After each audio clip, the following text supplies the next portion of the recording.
morning, everybody. Welcome back to the Family Love Letter series. I'm Debbie Faulkner, a managing partner of Burke Faulkner Law. And this is part 3 of a series of seminars we call the Family Love Letter. So for those of you who are just joining us, the Family Love Letter is this physical book that we have mailed out. Typically, when we do seminars live and in person, there's a small cost associated with having one of the books. But for everybody who has signed up and has told us that you want a book, we have mailed them out. So this week, you should have your book in front of you, as we paid for that or underwrote this seminar at Burke Faulkner Law. If you do not already have one of these books that we have mailed to you, please email at info@gulfcoastepc.org. We'll put this on the screen so you can see it. It is info@gulfcoastepc.org.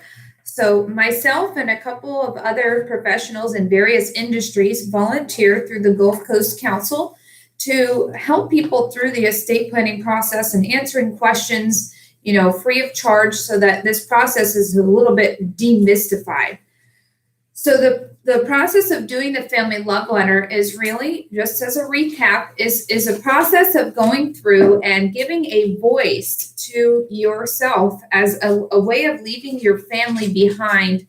So not only an inventory of your assets and the professionals that you work with that will have information about your assets, but it also gives you the opportunity to say things in here like, when I am gone, I hope my family will learn from my experiences. I believe the most important things in life are blank. There's more to the Family Love Letter than just writing down a list of your financial assets and who you want to be your pallbearer at your funeral. But these are important questions that the Family Love Letter goes over with you. Last week, we went over, inventory, like gathering your documents. So we sent out this form last week to everybody who requested one. And your homework was to gather documents together so that we could go to the next phase of Family Love Letter. And that, like I said, the gathering of these documents is really organizing your own personal paper trail and helping to gather together and create through the Family Love Letter your non-financial inheritance. What I mean by that is, like, what do you want to pass on with life stories and value systems, in addition to also with the data gathering sheet that we provided and the book itself. You also go through your financial inventory and your creditors and maybe your VA benefits and things like that. So it really augments your estate planning process and allows you to leave behind, your financial legacy and sort of a roadmap of where everything is. But it also gives you the opportunity to leave behind some of the more non-financial advice and words of wisdom that you want to leave behind your family. So this week, Glenn Fasani, he is a colleague of mine in the Gulf Coast Council. The Gulf Coast Estate Planning Council, I invite you all to visit our website, which is www.gulfcoastepc, like estateplanning.council.org.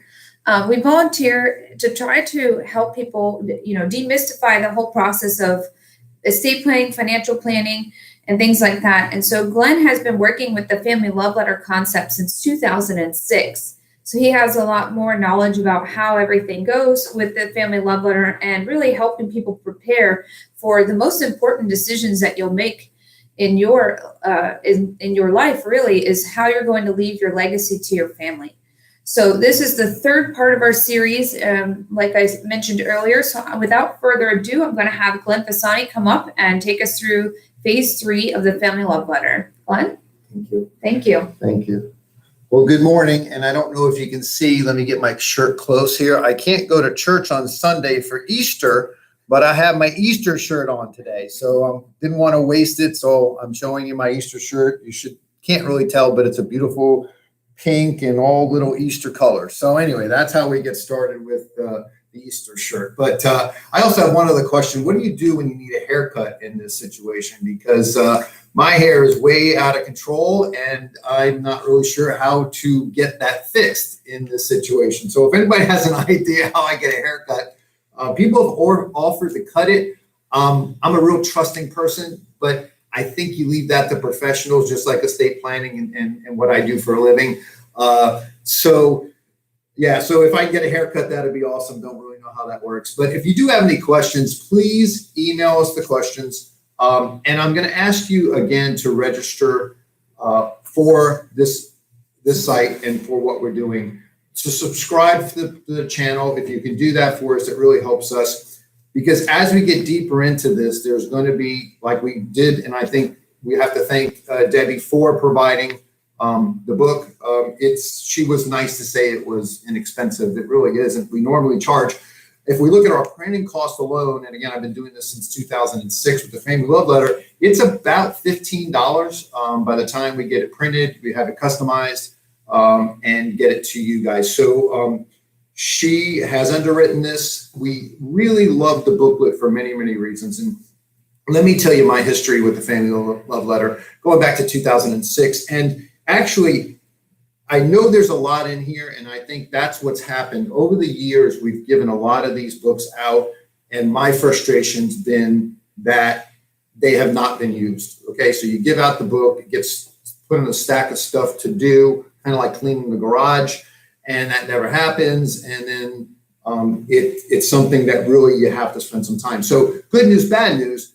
I think when we're stuck at home and we have everything there, it's probably a good time to do this. So I want to take you through why we need this document and where it comes into play. If you read the opening cover, whenever you get a chance, read the opening cover. It is from the two people who started it, Donna Pagano and Jeff Scroggins. Jeff Scroggins I've met many times. He's an estate planning attorney. And there's the story under Jeff's name. By the way, his real name is John, but everybody calls him Jeff. Don't ask me why. But it's a really compelling story and talks about a situation with a family and a life insurance policy. Kids came in because the dad was having trouble with memory, onset of Alzheimer's and dementia. So the kids come in doing the right thing, right? Oh, I'm going to help you out, Mom. Don't worry about it. We'll get everything organized. And they did that. And so they did what they thought was the right thing to do. And well, he passes away. And of course, the family goes to Jeff and says, hey, here's all my dad's stuff.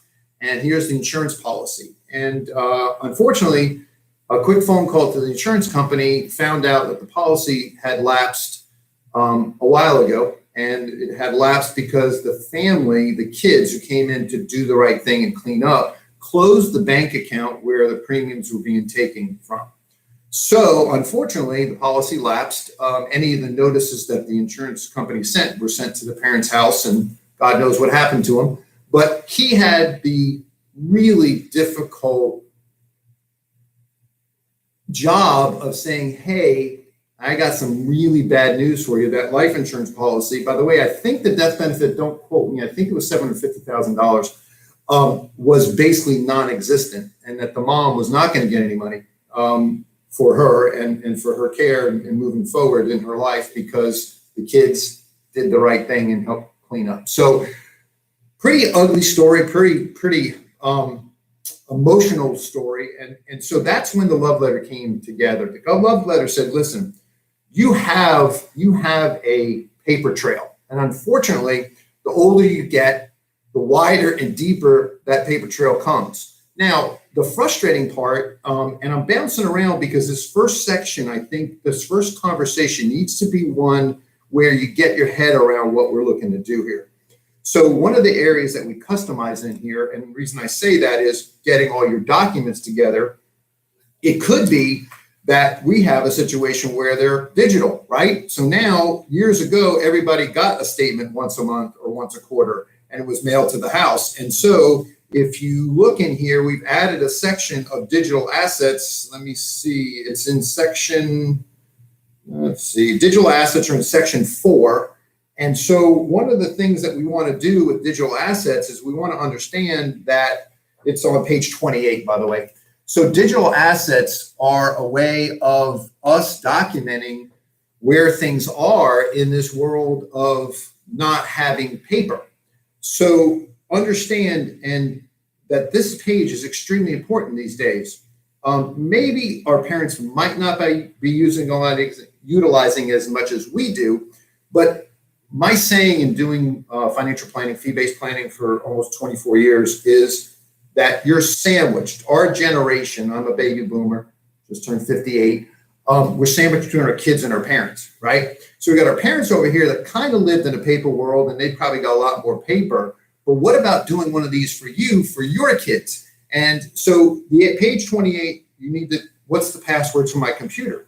Here's the problem. The password changes, right? Because we know that the cybersecurity situation, if you're with a bank, they're going to ask you to change it every so often. So, but you need to start putting together the websites, what accounts. So digital assets are an amazingly frustrating area that Debbie and I see all the time. And in your estate planning documents, if you have not done them or you need to have them updated, needs to have language in there for releasing this digital information, because there are certain rules. And we always try to say, take note. Take note is a really important area. And it's trying to explain to you the logic behind why you're doing this. So again, if you have any questions, please bring them into me and we'll answer them. But the question that comes up to this point is, how do I get this done?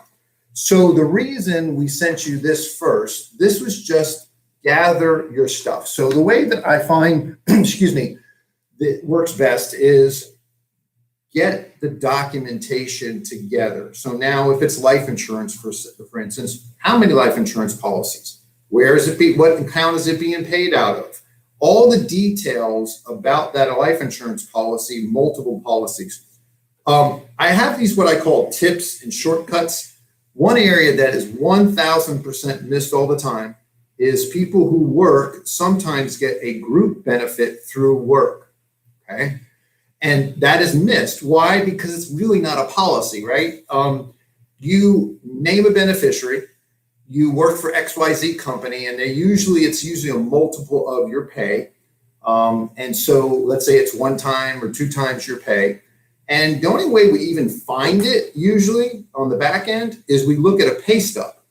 And we check a pay stub and we'll see a deduction coming out for insurance. Now, what's interesting is you as the employee gets it free, but a lot of people add additional to it. So that's one way to find out. But if you're gone and it's just you and you have this benefit through work, a lot of times it's missed, or we catch it later on when the company finally starts moving out. When I say company, you passed away. Now you're moving your 401k, you're going through all the benefits. But we find that a lot of times that money could have been really, really used at an earlier time, and we didn't get a chance to access that. The other thing that's very interesting about group insurance is that we find that carriers have changed a lot. So by the time that, think about this, right? Insurance, group insurance, it's usually a financial decision that your employer is making to save money. So they bounce around between different benefit companies. And I've seen it happen where it might be a year later, finally someone's indicating to somebody that there was a group policy out there on somebody. So can you see how this would be very important to put this stuff down? So there's 2 parts. Go gather your stuff. That's the painful part. That means go look in the closet, go to the storage unit, find whatever you can, get online and get all of those logons to all those things, bank accounts, insurance. A lot of financial institutions now don't send statements. They send an e-statement every month, and that's the only thing that you'd even know if there was an investment account someplace. So that's what we're going to do first. What I find is an extremely difficult time is taking that information that I have over here on a piece of paper and getting the pertinent information to the book. So unfortunately, this book is not the only thing that should be there. You should have some sort of, I like to use an accordion folder Some people like to use a safe box, one of those fireproof boxes with vertical files in them. That is the supporting document. So this just says, hey, there's the life insurance with John Hancock. The insurance policy is in a folder named John Hancock. So now I've got the book explaining what the basis of the life insurance policy is. And then I have the documents behind that in the box. I think to go into a little more detail in this whole area, how this works. So credit cards. I've had more people thank me for this than anything else, and I'll tell you what it looks like. One of the rules I make is you go in and think about it. There's a part here to list your credit cards. Now, that's good, but I say, here's what you're going to do. You're going to take a digital picture with your phone of the front and the back of the card, and you're going to store it on a thumb drive, and you're going to put it in the firebox. Now, why do you think everybody thinks that's a great idea? Because they lose their wallet. They lose their wallet or it gets stolen, and then they go, oh my God, I had 7 credit cards in my wallet. I don't remember who they are, what they are. I think it's a Discover. I know I had an American Express. And they come and I go, they tell me and they go, we remembered we had it on a thumb drive. We took pictures with our iPhone. So interesting how these things pop up in your lifetime of other events that happen. So now that's one you're going to do right away, right? You're going to go to your wallet. You're going to shoot a picture of your driver's license, the front and back of your driver's license. Why? Because a lot of times in future need, we need that information filling out forms for specific types of things. Shoot your driver's license. You shoot your credit cards. Also, the other things I'd highly recommend that you either make sure you have in that box or accordion folder, whatever it is, you have to have certain documents which are kind of interesting, and I guarantee you're not going to be easy to find. It's called a marriage certificate.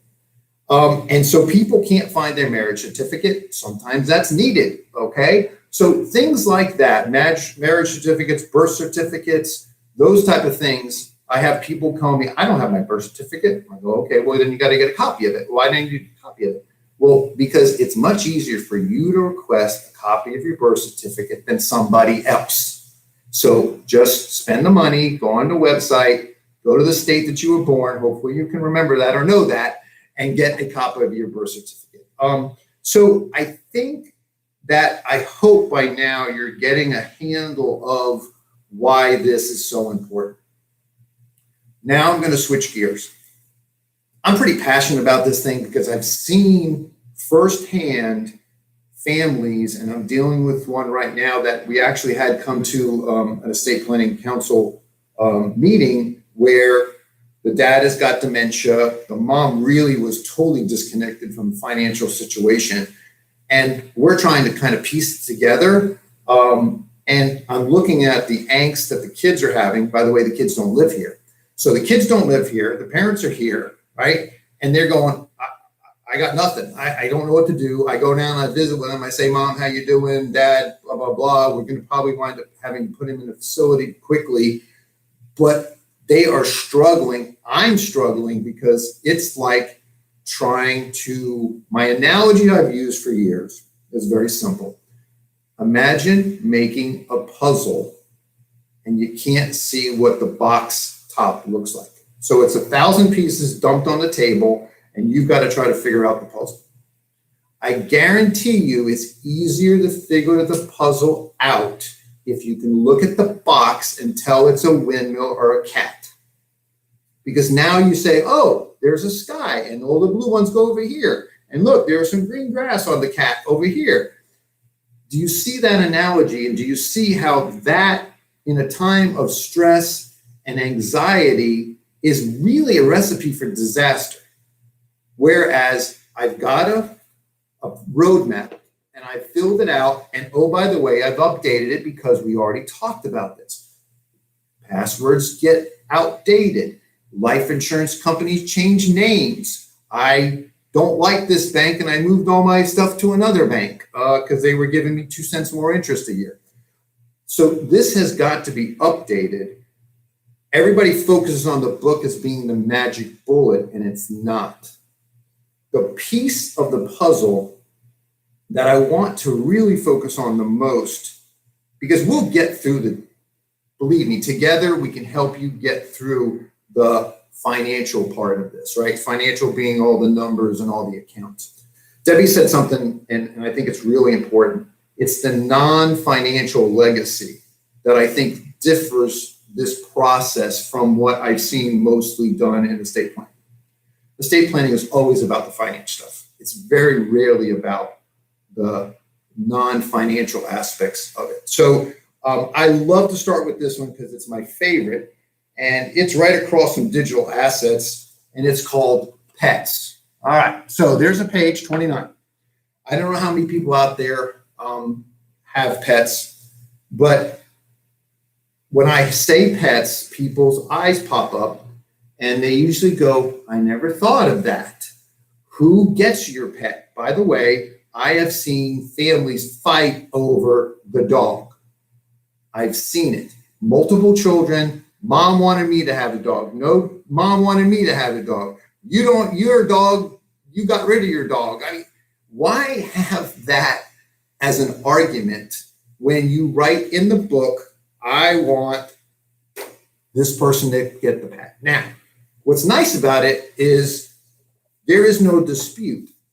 The other thing that I thought was amazing when you start, we have people, and Debbie will tell you, we have clients that take this to the next step and go, you know what? I want to put my pet in my estate planning documents because I want, number one, simple. I want what vet? Every pet owner has a vet that they love and one they hate.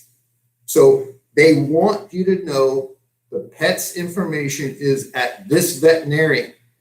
The next most important part, which becomes a basic conversation at this point, but then gets into the estate planning documents is I want to leave money for the support and care and medical needs of my pet. That usually is better handled in an estate planning document than it is in just here. So you can just leave a lump sum of money, and that's what it says here. If you read it, but I want you to see how this integrates with the estate planning process. Now, let's stop there for 1 second and let's talk about two people that are out there. And I can't get you to raise your hand, but I don't know how many people are here today with me who have done their estate planning. And I don't know how many people have not done their estate planning. Now, why the Gulf Coast Estate Planning Council? What we know, and I'd love to do the math if I could, because I'm a math guy, 70% of U.S.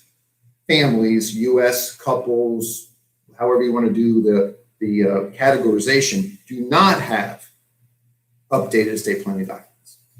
So my math tells me that there's probably a lot that, now let's say correct estate planning documents. So I lived in Michigan and I moved to Florida.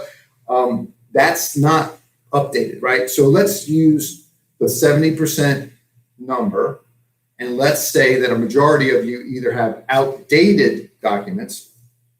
I would say definitely probably outdated from the standpoint of, in the state of Florida, if you're a Florida resident, 2011, there was a major change in estate planning in 2011.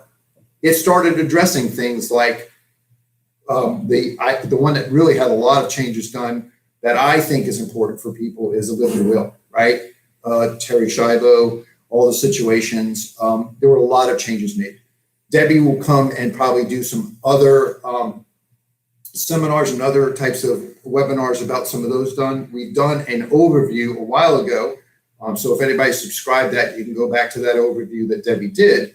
But what I want you to understand is either your documents need to be updated or they need to be done. So this is the planning part of the estate planning part. What I find most clients wake up one day, and it's usually from a standpoint of, it's usually from a standpoint of, oh, something happened, we really have to do something. And they go to Debbie or they go to a estate planning attorney and they go, hey, I need to make some documents. And that's about how much you thought. And then they start asking you a bunch of questions. And who do you want to be your executor? Hey, do you want to leave money outright to your children? Or do you want to look at giving it to them over time? None of that stuff has been discussed. So the problem is there's very little planning in the estate planning. There's just documents. And believe it or not, that is not the way to do this. I find more people right now, they're not doing it, but more people spend a lot more time planning their vacation than they do planning their finances or especially their estate planning. So we're almost done. We got about 5 minutes left. I want to just tie everything together in a recap. You've got a book in front of you. It's an awesome book. It's going to take some time to get it done. You've got a list of to-dos, getting your documents together. Now, I don't know where you are in that process. I would love for you to start from the back forward. Why from the back? Because I would hope that you'd spend a little bit of time thinking about your family mission and thinking about my ethical will and what I would like my future generations to know about me, my family, whatever it is. So start at page 34. And we'll talk again next week, but start at page 34, where we have to start to understand this information gets lost a lot of time in generations, right? Family history, where your parents came from, where your great-grandparents came from, their maiden names. This is going to take a while, but you know what? This is going to give you the emotional connection to this, which will make you get it done, opposed to, I got a bunch of life insurance policies, or I wrote them here. So promise me you'll do this. You're going to start from the back and you're going to start getting emotionally connected to the process.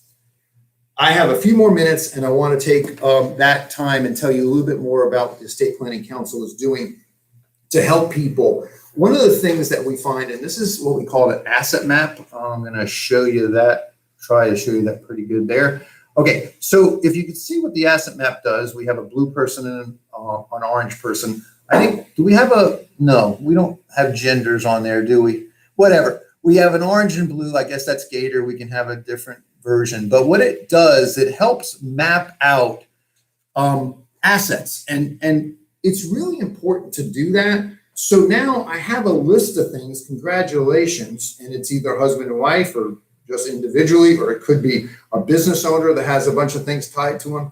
But trying to physically break out all these things into some sort of map, which is an extremely important part of what I do for a living, which is financial planning, but also asset planning. And what I mean by asset planning is something that we will definitely cover. There was some legislation at right around Christmas time in the 23rd of December, which changed how things move on to the next generation, specifically IRAs and 401ks and qualified money, what we call retirement money. It's really changed from the standpoint that you used to be able to push money out to your kids, right, your siblings, or either your siblings or your children, and you could do that over their lifetime. So if you had kids that were in their 20s and 30s, you passed away, you gave it to them. They really had a really awesome setup, preset retirement account. We all know that a lot of the youngsters don't have retirement accounts. So that was awesome, right? And we called it a stretch, or we called it somehow an ability to move those assets on. Most people, a large amount of their assets are in 401ks or IRAs. The government said, no, that's not going to happen anymore. Starting in 2020, the maximum your children can move that money or distribute that money is 10 years. So can you see how using an asset map that we used just in December, the asset map looks a lot different as far as what we plan on utilizing in our lifetime. Everybody says, listen, I'm not worried about the kids because I'm worried about running out of money myself, but also the ability to understand how everything works together is the asset map. That is one of the things that the Estate Planning Council is offering to anybody free of charge. It is something that I think is important because it helps people get ready to do the estate planning. Again, estate planning. I wish it was planning estate, but it's not. I think we're about out of time. Hopefully this has been beneficial. Please subscribe to our channel. And don't forget, if you need anything, if you just go, oh my gosh, I didn't get my book, something happened, or I just heard about this, make sure to email us. And you can email on the back. It's either carlos@bertfaulknerlaw.com, or you can do the info@gulfcoastepc.com. Thank you so much. Have a great Easter, and we'll see you next week.